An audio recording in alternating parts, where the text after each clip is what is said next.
జోహార్కు బాబు జగజీవను వందనమయ్యా చుక్క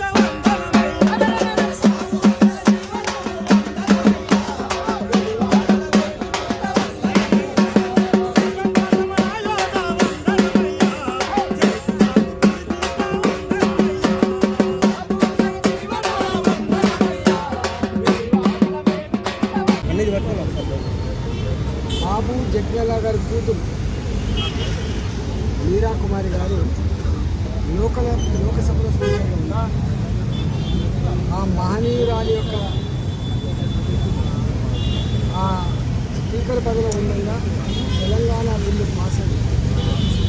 మీరా కుమారి గారి నాయకత్వంలో వారి స్పీకర్గా ఉన్న సందర్భంలో తెలంగాణ లోక్సభలో ప్రవేశపెట్టి దానికి పాస్ చేయించి తెలంగాణ పేద స్వప్నాన్ని సాకారించిన మహనీయురాలు కూడా మీరా కుమారి గారు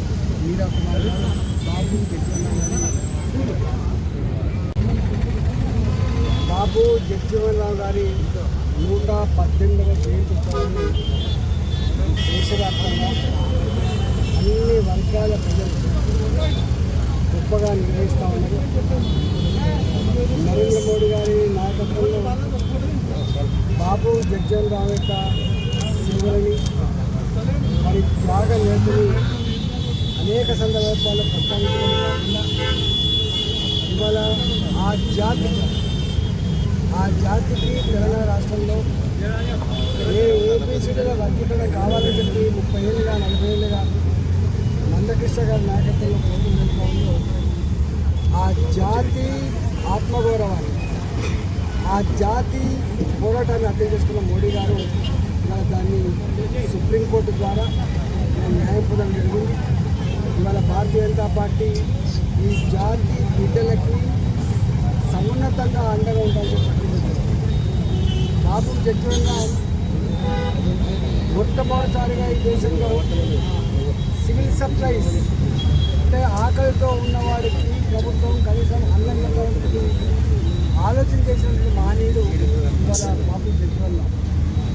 ఈ దేశంలో ఇవాళ ఎవరైతే ఈ 5 కిలోల బియ్యం 6 కిలోల బియ్యం తెల్ల రేషన్ కార్డా ఈ పింక్ రేషన్ కార్డా అని చర్చిస్తున్నారు.